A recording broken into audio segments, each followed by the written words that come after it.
Cahill, John Power, puts it in here to Killian Buckley.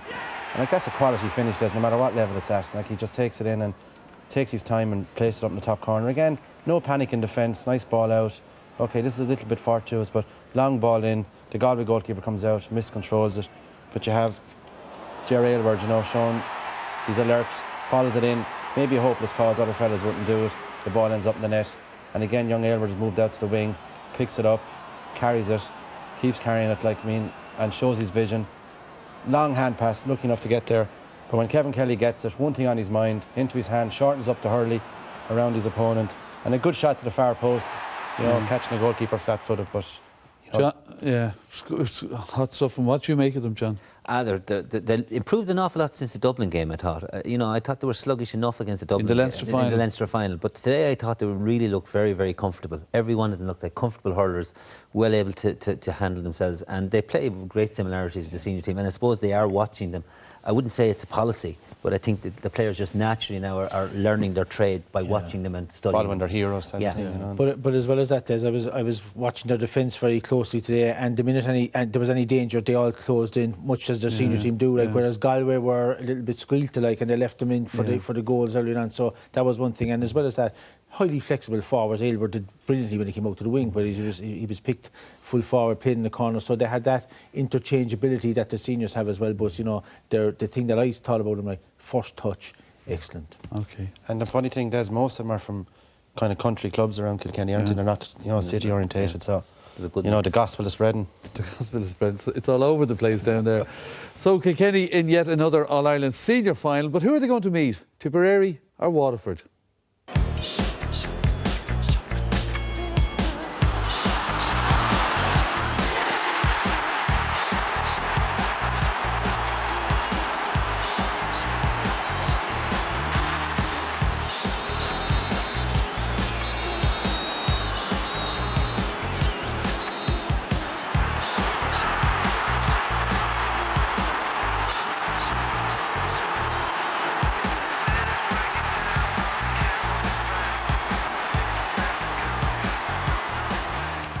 Well, Waterford have had a few great moments to celebrate. Will they get to another All-Ireland final in your view, Donald?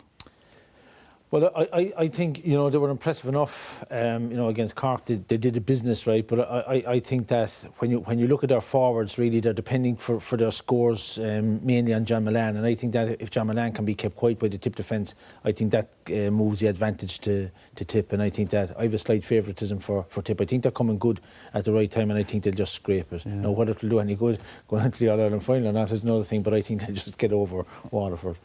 John? I'm sure everybody, I think, will think the Tip are really, you know, getting a bit of momentum and are coming the way they want now. You know, they had a bad start, and I suppose Waterford started badly as well, and improved as they went on in their campaign. I'd love to see Waterford, you know, if there's no one else to win an All-Ireland, I'd love to see Waterford, because I think if anyone deserves an All-Ireland, is Tony Brown and that team. And you know, but having said that, you know, Kilkenny would love to beat Tip as well.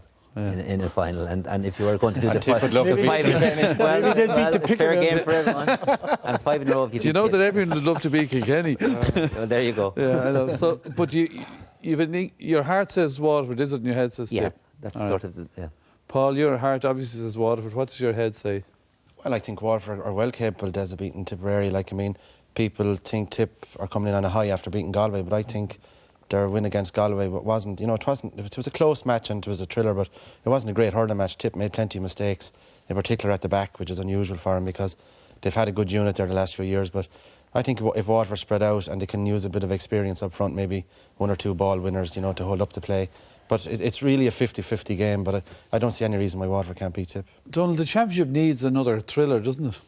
It does really, and you know, I know there was a lot of mistakes in the Tip versus Galway match, but I was a great believer that, like, you know, people come to see the contest and they're not too, you know, hung up on, oh, he missed a pick there or the hurling wasn't free flowing, whatever it is. I think you come to a close contest, and as John said earlier, you want to be on the edge of your seat with 2 minutes left, and you know, I think we'll get a game like that, to be honest with you, because I think there's not that much between the teams, but I have a slight favouritism for Tip. And when you create and when you make big mistakes, right, you look at them and you rectify them for the next day, and I think Tip will do that, and I think they'll just have a little bit more than Waterford.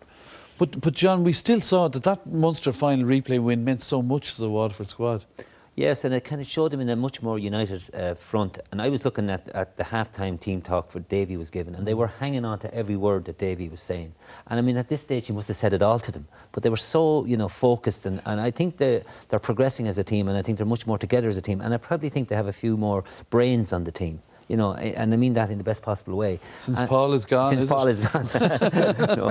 But, they're playing more intelligent type of hurling. They've found a nice full back line, that can compete. Well, of course, after today, you'd wonder at the Cork full forward line how good they are. But I think Waterford better balance to them, and, they will hold their own with anyone. They'll have no fear. OK, well, it's one to savour, and, of course, it's live next Sunday here on RTÉ2. But now we've a little treat for you, an old American cinema movie portraying wild Irishmen, as they're called, playing hurling. And it's been uncovered by a digital media scholar at NUI Galway, Dr. Sean Crossan, director of the Houston School of Film and Digital Media at NUIG, found the humorous movies while investigating how the GA was portrayed in Hollywood.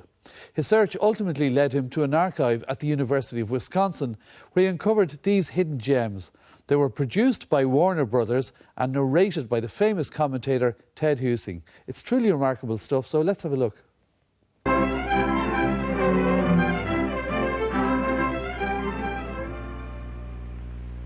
Here, my masters, are stalwart players on a hurling team. In case you haven't heard, hurling is an old Irish game, a sort of athletic manslaughter. The idea is to sock a ball with this pretty club, or bat, or shillelagh.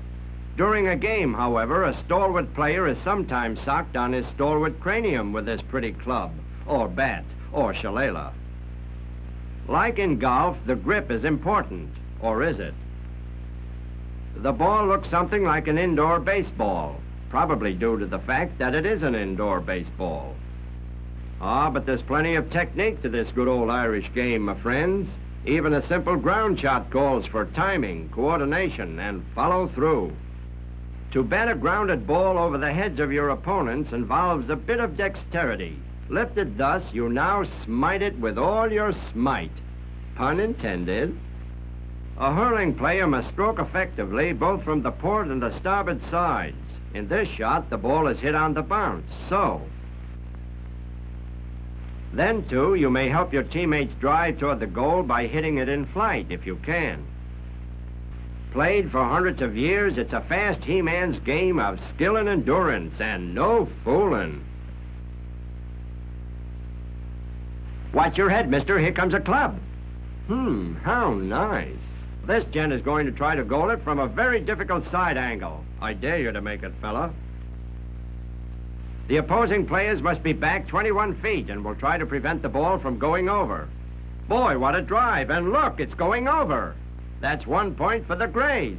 You can't lift the ball by hand to bat it with the hurley, so you use a foot. Kinda cute, what? And now, swing, baby, swing. Here it comes, customers. And so, after a few days, when the Whites regain consciousness, they'll be overjoyed to hear that they won the game. Every gladiator sleeps. Yes, every gladiator sleeps.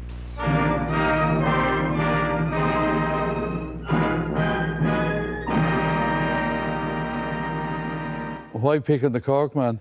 I'm looking forward to Jerry Canning next week with Swing Baby Swing.